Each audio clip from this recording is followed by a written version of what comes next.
Looking for amazing products to help boost your first-class lifestyle? Then head over to firstclasslifeshop.com, where you can treat yourself to personal development books and workbooks, lifestyle affirmation cards, adult coloring books, mugs, notebooks, hoodies, t-shirts, leggings, and more. All products were designed to help you master your mindset, walk in your purpose, and live your first-class life because you deserve it. So treat yourself today at firstclasslifeshop.com. Again, that's firstclasslifeshop.com. Try something else. Don't change the goal, change the method. A lot of times people get that first road bump, or they get rejected, or they get something, or whatever it is that's very discouraging, and they give up the whole thing. No. You don't do that. Just like you wouldn't do that for your company. You would try 15 different methods for someone else's company and whatever. You're going to have to do that for your own stuff. When you hit that road bump, keep pushing, change the method. You're listening to the First Class Life Show, hosted by Lindsey Vertner, a holistic personal development show for high-achieving leaders who desire to maximize their impact while creating a life full of purpose, fulfillment, and happiness. So grab a drink, grab your notebook, and let's get started.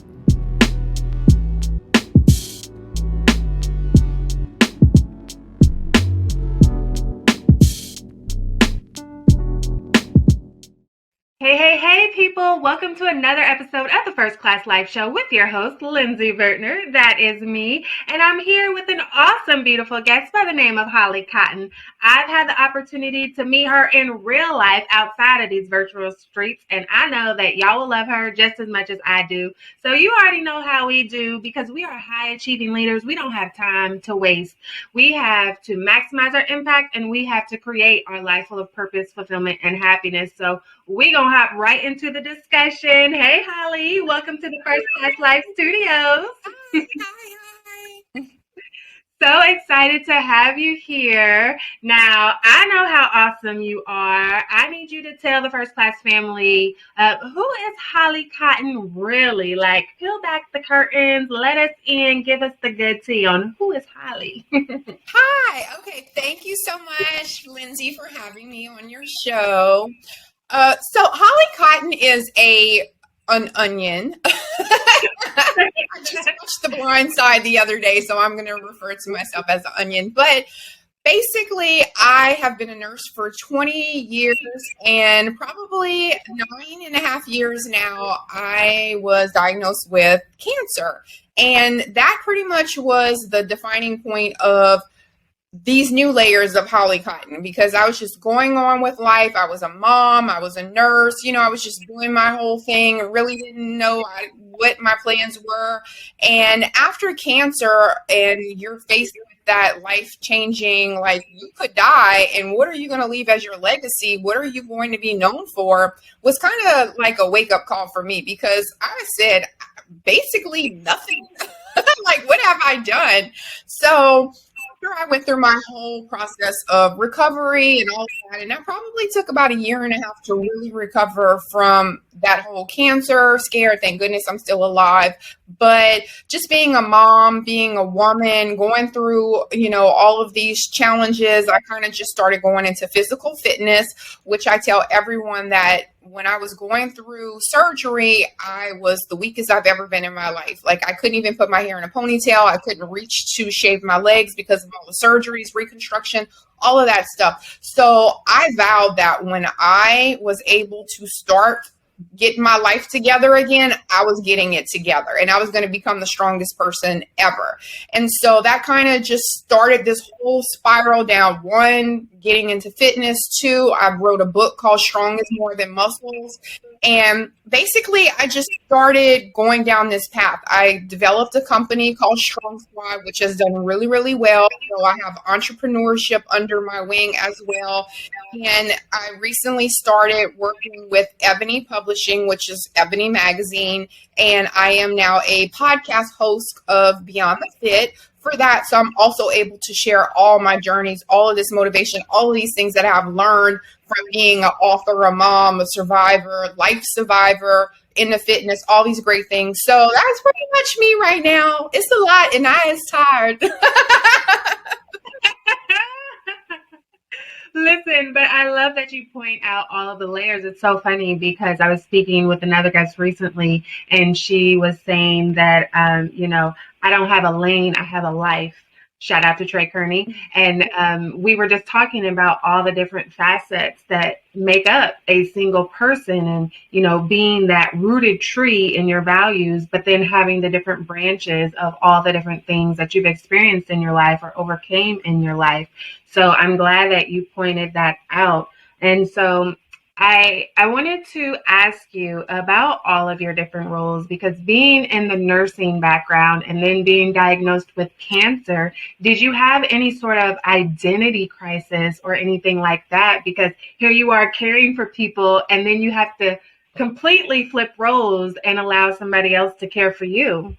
Actually, I didn't, because I'm a realist. So I've always been I was only a floor nurse for probably about 6 or 7 years, and everything else I've always been in management from there on. So I was always the director that was there with people when they were end of life. I was always the one telling my nurses, like, hey, respect their privacy, respect the end of life, whatever. And I've seen just so much trauma in my 20 plus years of nursing. So when I felt the lump, I already diagnosed myself with cancer. Like, I was already like, oh my God, it's cancer. And everybody was like, no, like, listen. And I'm like, no, I know it's cancer. So I had already mentally prepared myself. And I think the thing that I struggled with was to take back all of the knowledge that I had and allow people to treat me like a patient, because I would just have to let people, okay, so this is what we're going to do. And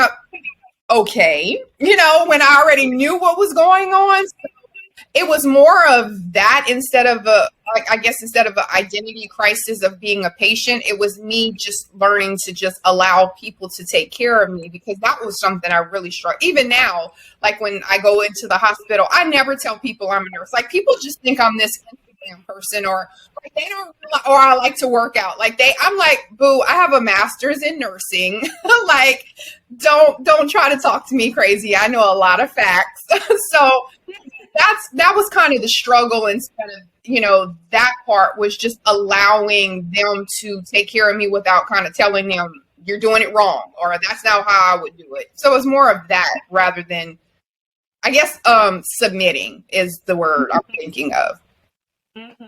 And let's talk about that a little bit more, because I know as leaders, and especially as high achieving leaders, that is a big struggle for all of us in any sense, just allowing other people to help us.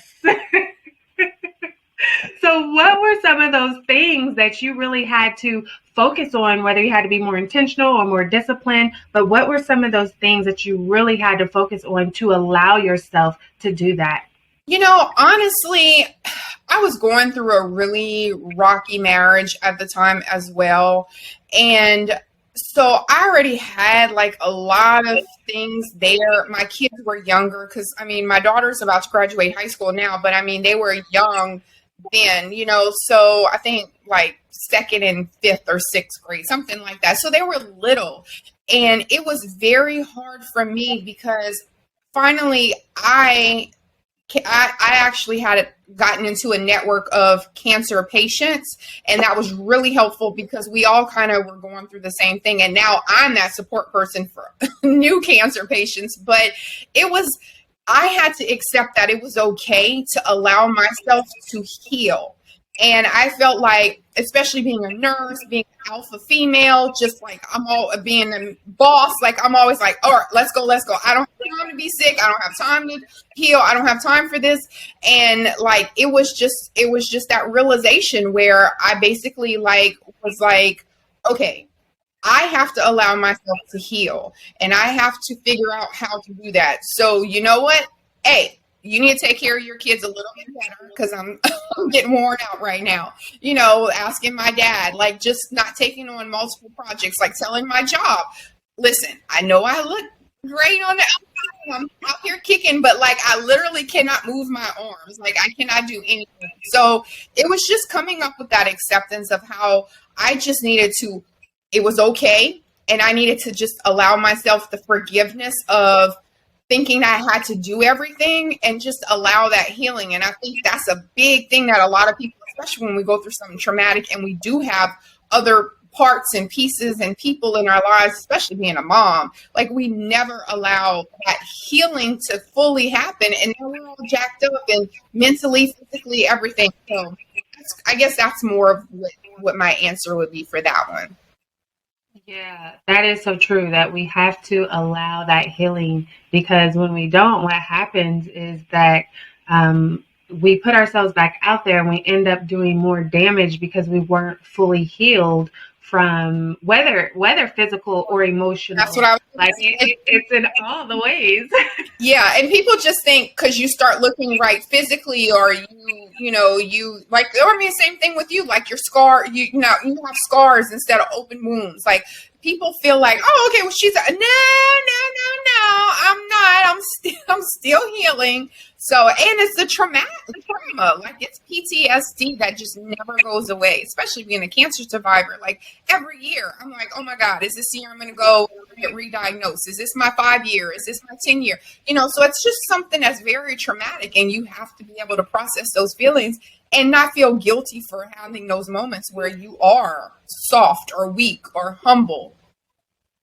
Yeah, that's good. And then thinking about that, asking for help isn't a sign of weakness. It's actually a sign of strength, and allowing people to help you in those moments is very important in whatever area that it is that you are needing that help. Because, like we said, you can end up doing more damage in the long run. And what happens is life will knock you down when you least expect it, and usually at the most inconsiderate of times, right?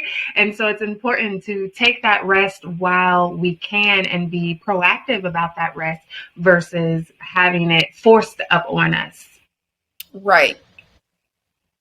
Girl, so many different things going on with just being a survivor and having those physical issues to just happen up on your life. So I know in your case you had the educational background as far as what it looks like, and you were able to prepare yourself mentally, and this was something physical that happened to your body. But let's talk a little bit about the emotional journey of it. I know with me specifically, like you said, the scars came and the body looked healed on the outside, but there were things going on internally that maybe wasn't obvious with the eye, and then emotionally that took miles longer to recover from than the physical piece of it. So tell us about your emotional journey as you were healing and recovering.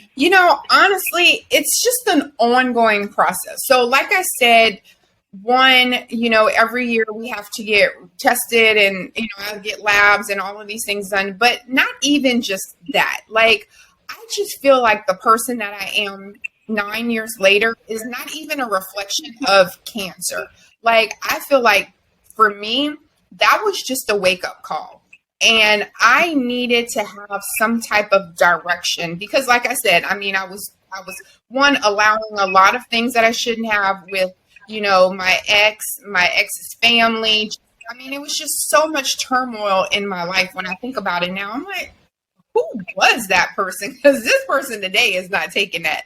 So it definitely gave me the perspective of life is short, and I am not tolerating anything that does not make me happy. Like, of course, there's things that are going to come. Of course, there's things that are, going to stress you out. But as far as a day to day, the same thing stressing me out is not happening.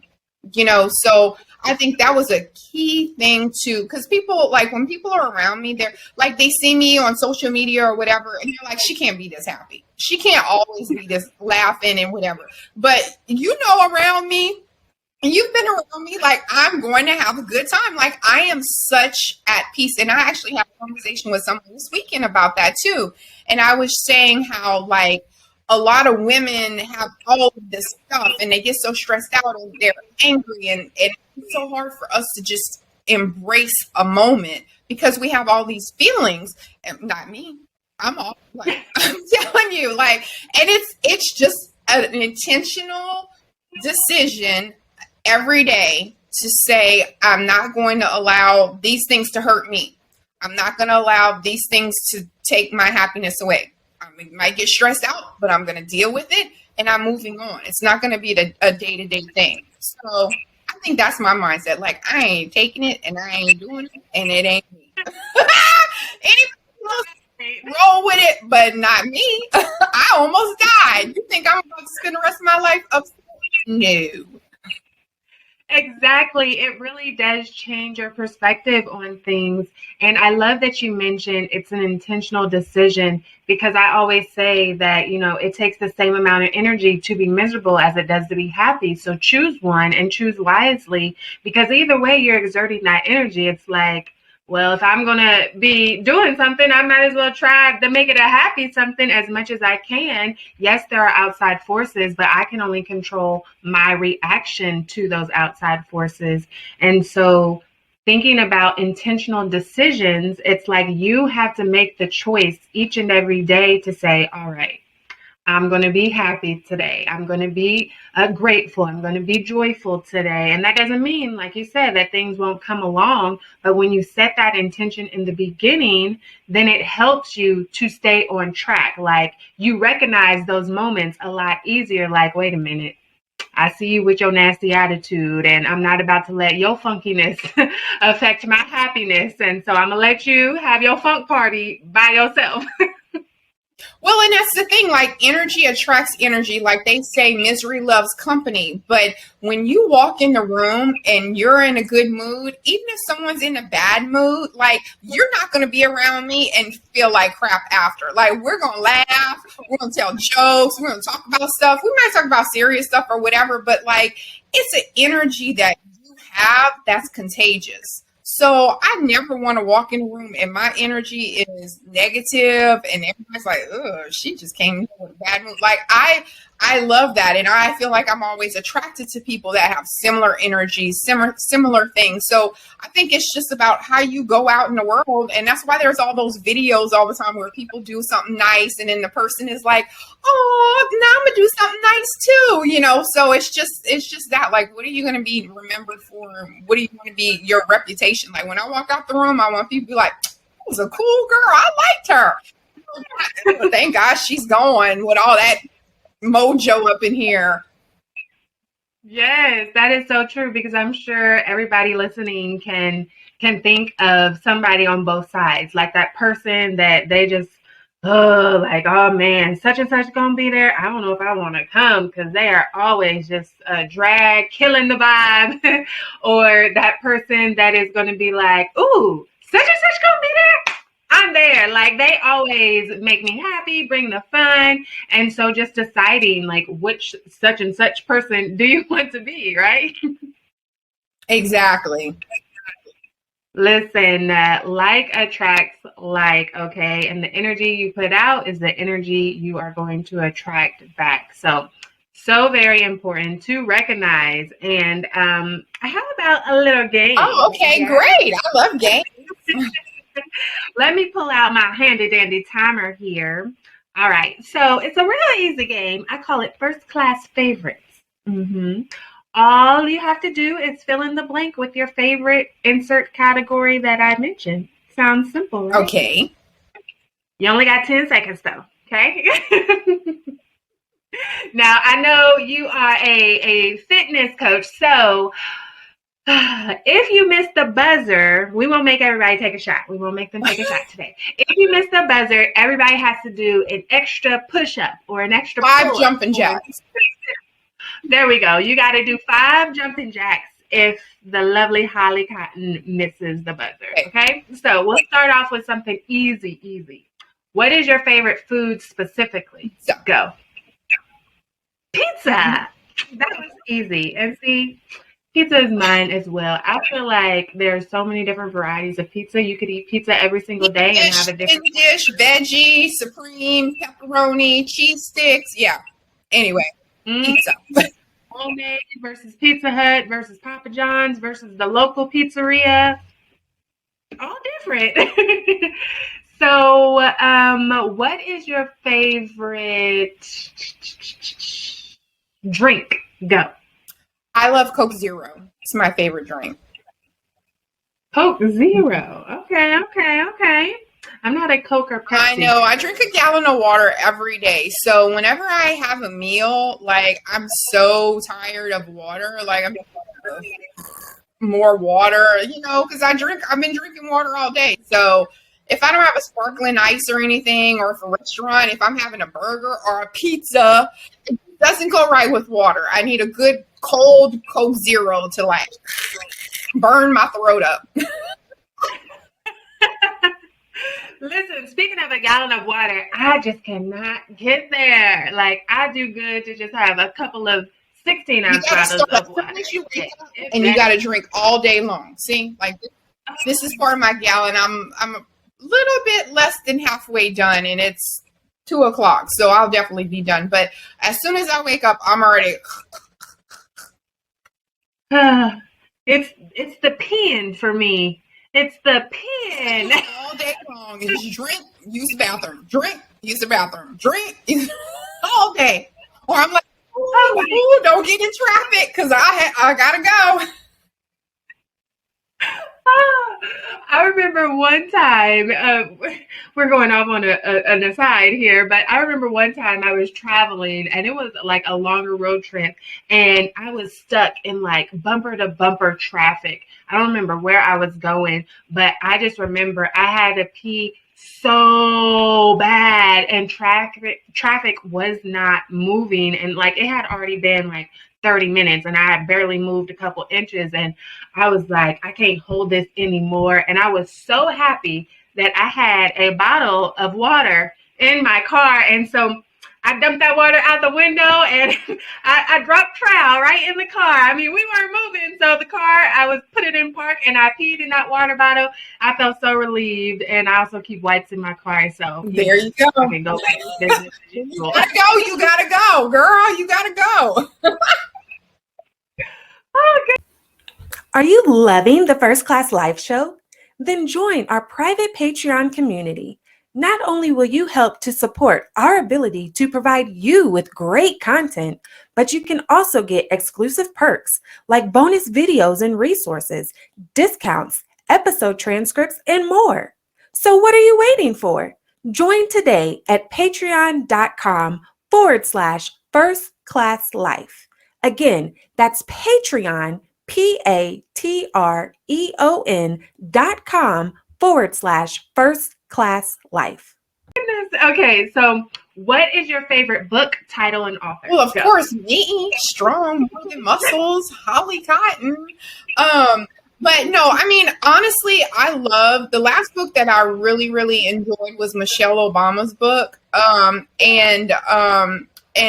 I mean, I read so many self-help books, so I really don't have a favorite because I feel like I'm always able to excerpt certain little parts of each book, and they always have like some type of hidden gem. But I really don't have a favorite per se. Like Rich Dad Poor Dad, like stuff like that, like things that have like basically like changed my whole mindset. But of course, I'm gonna have to be privy to this author that I know personally, who has two books, Strong More Than Muscles and Day One, Hey, by the Holly Cotton, okay? available on all platforms.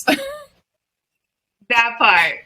What is your favorite song, artist, and title? Go. Ooh, oh, so I am a big, so my family is very, very mixed. So I am a big country fan. I love 80s rock. So I also love like a lot of stuff. Like I love, like I like Beautiful Crazy by Luke Combs right now. That's one of my favorites. And then I love like all of Bon Jovi's old songs, like from the 80s, like Always, and I love Journey, but I love a lot of like old like stuff that I can like rap, like the 80s rap, like oh my god, I can't think of, like Digital Underground. Like I'm anything I can sing like all the words to, like I love that kind of stuff. Like Doc, just all like any of those old songs like where Rakim, where I could just be like, stuff like that. So, yeah, so, that's it. Did I make it in the buzzer? Because I gave like 12 You didn't. So 5 jumping jacks, everybody. Nice. If you listen in the car, you got to do it when you get stopped, okay? 5 jumping jacks. Next one, where's your favorite place to travel specifically? Oh, my favorite place is definitely Paris. And I loved it. And we also went to Greece, and I really love Greece also. So anything European, I love. I love beaches. I love beaches. So any type of beach as well. I loved Honduras. Was one of the most beautiful places I've ever seen was Honduras. Roatan, really pretty. So yeah. Okay, there you go. She gave you a whole list of places. I am right? an avid traveler, so yeah. Last one, what is your favorite activity to do to relax? I love to work out to relax, honestly. Like, I know certain people think that, like, it's strenuous, but honestly, when I'm having a rough day or whenever I feel like crap or when I just don't feel like it, like, I'm going to work out and then, that makes me feel better. Like, I don't know, lifting something heavy, coming up with, like, it just, whenever I'm like in the gym, I'm so focused on rep count and form, it makes whatever it is that made me have a bad day go away. Like, if I try to go and get a massage and I'm having a bad day or I'm like stressed out, all I do the whole time is think, because it's so quiet. They have like the hippie music playing and like I'm just like shut up, or like just anything spa related, anything that seems relaxing to a normal person, it will not shut my brain off and I will just overthink it. So I have to do something that makes me just forget everything. And even eating something that doesn't really help, because then now I overthink, well, why did I eat 5 cookies when I should have just, like, so I'm thinking about those mixed emotions. So definitely exercising for me, like a real gutter, like straight go sweat and ponytail to the side. That's when I'm had a good, like, it just relaxes me. Yeah, like my whole bun will be to the side. That's when I was getting it. I love that you said that, because I think that's the perfect illustration of how I'm going to add to that, which is defining what life looks like for you, whether that's your self-care, your relaxation, just life in general, defining your success, defining all of the things and what works for you, not based on somebody else. Because how you were like, ooh, working out relaxes me and I love it. I'm like, ugh, I cringe with the workout. I'm like, ugh, I gotta get the energy to motivate myself to work out before I even start working out. And I still, more often than not, don't make it anywhere to work out. But then on the flip side, I love massages and spa experiences. And if I'm having a stressful day, then those like take me away from the stress for the moment. And it's like, I can just relax. And yes, I might be thinking about something, but more often than not, I'm thinking about like, ooh, this feels so good. And ooh, that smells so nice. And I can just turn off my brain and do nothing while I'm here. So it's important to define your success. Correct. What tips would you give to the leaders out there on ways that they can begin to define their success or their life or whatever it is that they need to define within themselves? So I guess the first tip that I always give people is look at your proximity. Look at who has access to you. Look who you're talking to. Look who's in your circle. And that's going to be kind of like definitive about how far you're going to go with your goals. Because if you're talking to people and they aren't breathing the life that you need into your goals, if you have an idea and they're like, I don't know, or, you sure you want to do that? Like, you already are starting with doubt and just a negative mindset. So one, that's super important, is who you have that's close to you that you're able to share your goals with. Like I have friends and I'm like, I'm going to do this such and such. And they're like, oh my God, okay, we know you going to do it though. Like, don't doubt me. Let me go till failure. If I fail, fine. At least I tried. And the other thing that I think that it's kind of like everyone talks about your mindset, and basically what that mindset means is the discipline that it takes to be structured. Because there's days where you can get so caught up on social media or things going on at work or kids or whatever. And like I always say, even on my show, is that you have to make yourself a priority. And that is a daily decision that you have to do. And that's called discipline. You can have motivation, but motivation only gets you so far. Like I could be like, you know what? I feel motivated. You know what? I'm going to go to the gym today. And if I don't go, if I get distracted, if I start working now at 7:00 at night and I didn't go, that's the lack of discipline.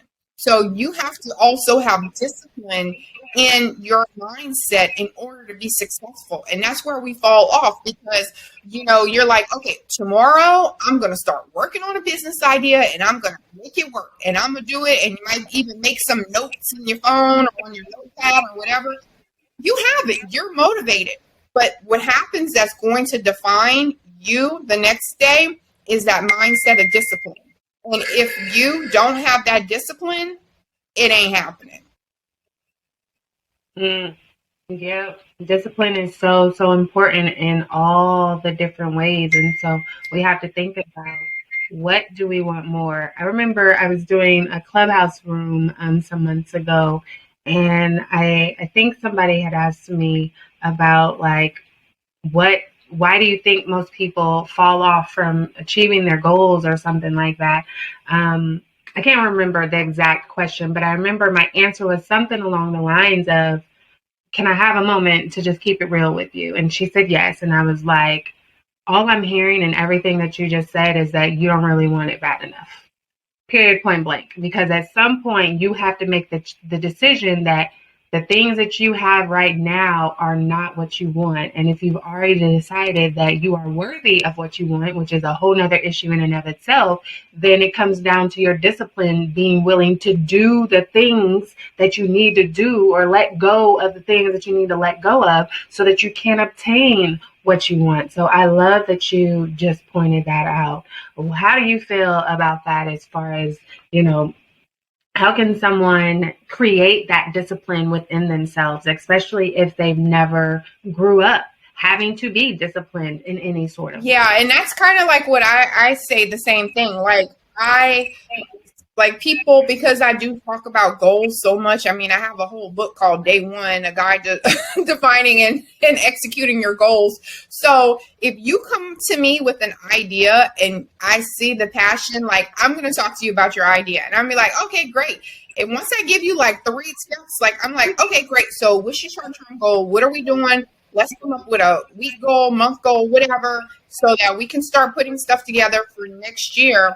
And if I come in and I do a check-in with you a month later and you're just like, oh, well, or if I start telling you, okay, I love that idea. So how can we structure what we're doing now to get that in place? And they start stepping back. I already know you're not doing nothing. I just do. And it's so true. Like, and some people are content with where they are. And that's a struggle for me, being basically someone who is like, I see it, I go, I do it, I get it, I'm going, and I realize that not everyone has that drive. And unfortunately, drive is something that's internal. And I can give you all the advice in the world, but if you don't have the discipline and you don't treat yourself as a priority and you don't treat your goals the way that you should, then you're going to fail. And this is a big thing that I do too. Like whenever I tell someone, like, I'm like, hey, okay, so great. Let's do this. Let's get some kind of plan in place and get it rolling. And they start backlashing. I'm like, did you ever work a 9-to-5 job, or have you ever worked in somewhere for a company? And the answer is always yes, because we always have. I said, okay, so your boss comes to you and tells you by 5 o'clock today, you need to have this report on their desk, or you need to have this task done by today by 5 o'clock. Are you going to not have that done? And they're like, looking at me, I'm like, right. So why is it that for your goals, for things that you want to do, you don't have that same discipline and dedication for your own life, for your own, to pave the way for where you can be a year from now by putting things into place right now? So I try to use that whole mindset, like the things that you do for somebody in another company that's not even you. I need you to have that same dedication to yourself. Make yourself and your own goals a priority.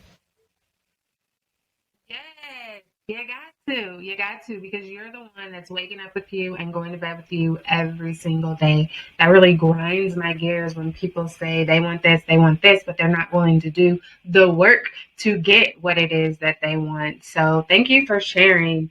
Now, I know that you help people with their goals as well, in fitness and their goals in general. So what are your top 3 goal setting tips, or just tips about goals? So the first thing that I always tell people is to use the SMART process, and specific, measurable, achievable, related to what you're doing, and time oriented. So I'm like, hey, first make me a SMART goal and let's roll from there.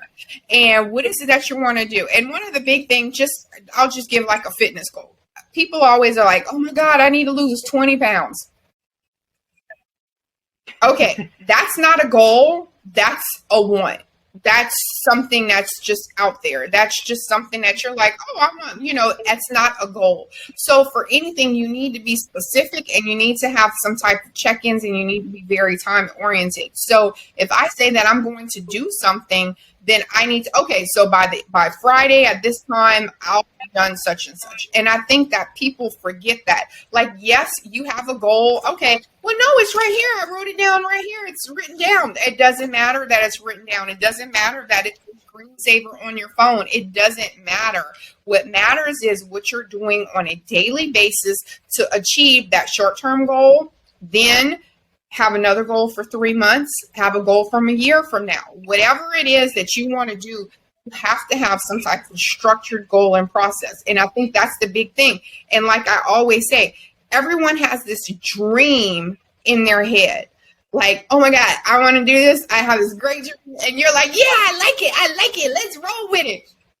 How do you turn that dream into something tangible? You have to have a structured goal. You have to have some methods in place. You cannot. And here's the thing. If it doesn't work, try something else. Don't change the goal, change the method. A lot of times people get that first road bump, or they get rejected, or they get something, or whatever it is that's very discouraging, and they give up the whole thing. No. You don't do that. Just like you wouldn't do that for your company. You would try 15 different methods for someone else's company and whatever. You're going to have to do that for your own stuff. When you hit that road bump, keep pushing, change the method. So that's kind of the goal, the pretty much like the founding steps that I always say. Great. Dreams are awesome. If you don't have a dream, I'm going to need you to just go to sleep, wake up in the morning. What is it that you want to do? Everyone should want to do something. And if you don't, I'm questioning your presence in this world. And your dream could just be to be an awesome mom, or it could be to take your kids on a vacation, or it could be to fix some fancy meal that you had in a restaurant, whatever. It could be anything. It doesn't have to be, I'm going to go be president of the United States. And even that, what are you doing? You never just start off today to be president. You've had 4 years of this, 4 years of that, local government, whatever. So there's things you have to put in place to get to that dream. And then making it a priority. All of that is so true. And you'd be surprised, or you being in this field maybe you wouldn't know, but a lot of people don't dream anymore. They get lost in all of the expectations of other people. They don't even know what they want anymore. So I think it's important to just have that time where you sit with yourself and ask yourself, what do I want today, tomorrow, for my life? Like you mentioned, for your legacy, how do you want to be remembered when you pass away? All of these are really important things to think about in the long run. So thank you for sharing that with us. Now, I have a question that I got to ask all of my guests, okay? So if you are new to the First Class Life Show, then let me tell you that First Class Life is actually an acronym for all of the different characteristics and skills that you want to embody into your lifestyle so that you can create a life full of purpose, fulfillment, and happiness, okay? Now, I'm not going to go through all of those right here, right now. If you want to find out what that acronym stands for, then there's two things that you can do. You can either, one, go all the way back and listen to the very first episode of the First Class Life Show, or two, you can just buy the book, First Class Life, 10 Key Factors to Creating a Life Full of Purpose, Fulfillment, and Happiness. You can buy that book at firstclasslifeshop.com. Meanwhile, we are going to ask our very beautiful guest, Miss Holly Cotton.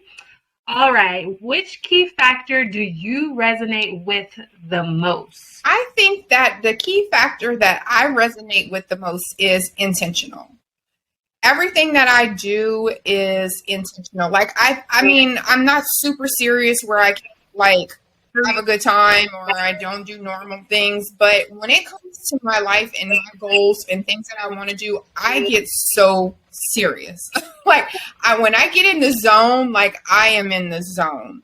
And it's just it. So everything has to be about the zone, so whatever it is, whatever I'm working on, it has to be aligning with what I'm doing, in that part. Like even now, like if it's not about my podcast show, if it's not about my brand, if it's not about doing stuff, like I cannot allow any energy to be wasted on foolery. It has to be part of my master plan.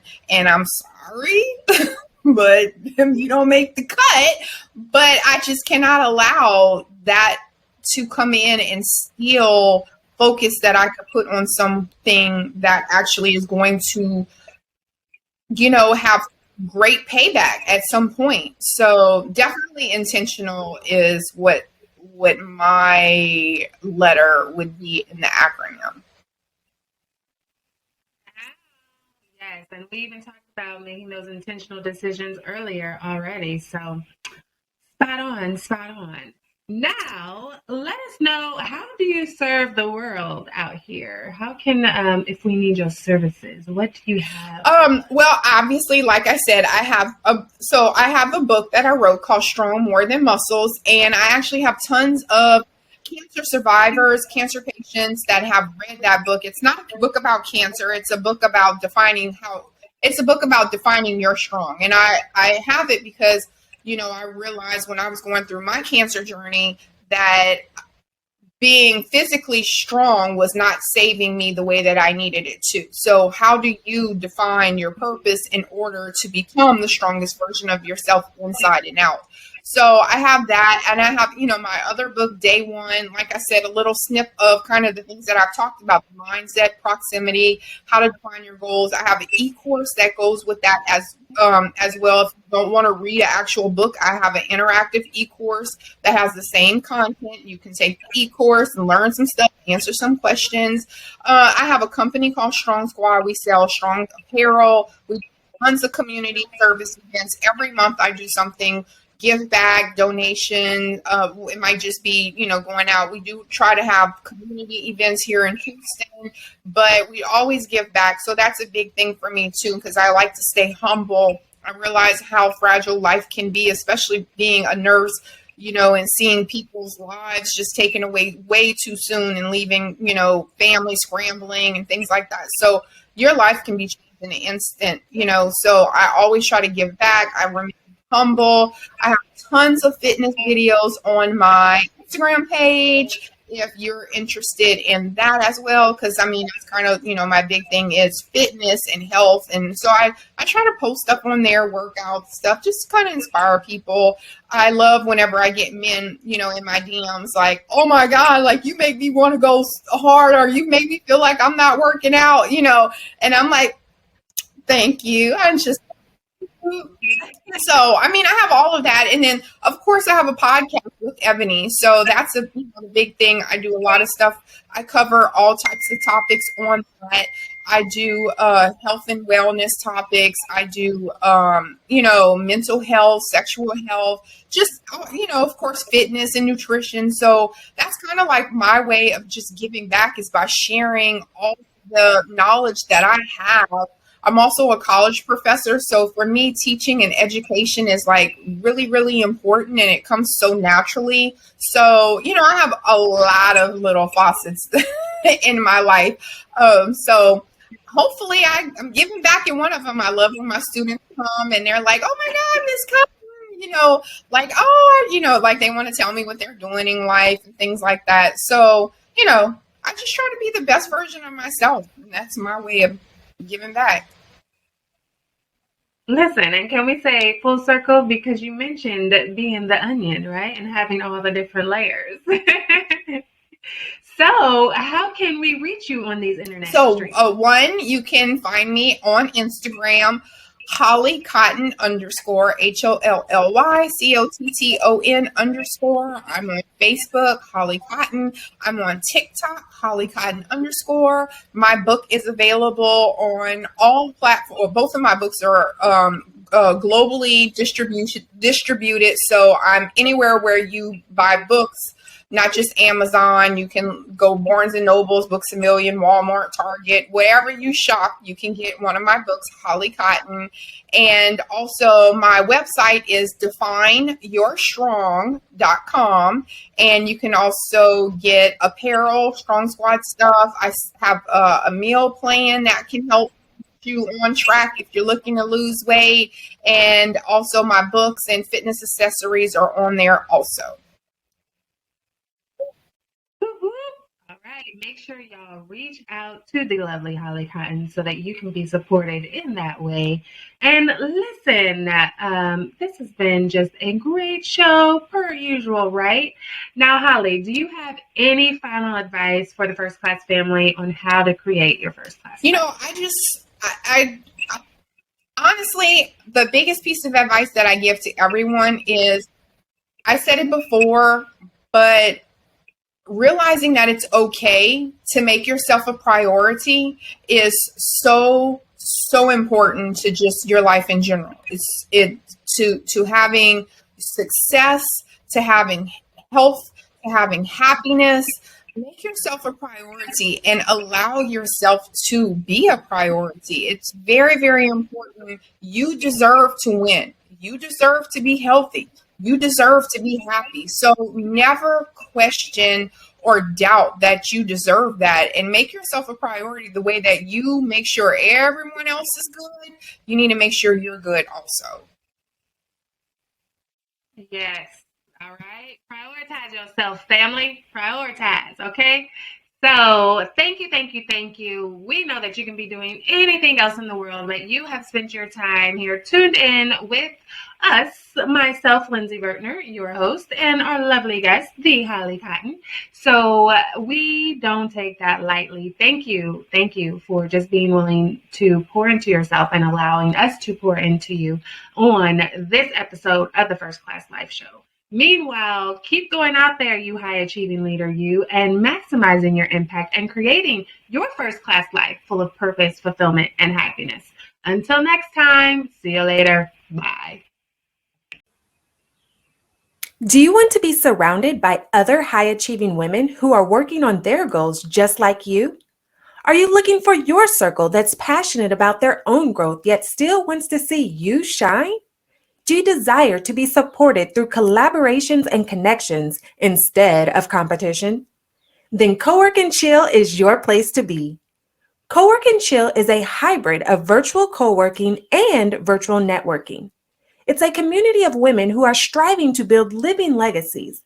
This is the space to create meaningful relationships with other equally yoked women where you're being poured into just as much as you pour out. So if you're looking for your crew for supportive accountability, then sign up today at coworkandchill.com. That's COWORKANDCHILL, coworkandchill.com. Unfortunately, all good things must come to an end. But please be sure to subscribe to the First Class Life Show. And don't forget to rate, leave a review, and join our private community so that we can continue to provide you with great personal development conversations to help you maximize your impact while creating a life full of purpose, fulfillment, and happiness. You deserve it.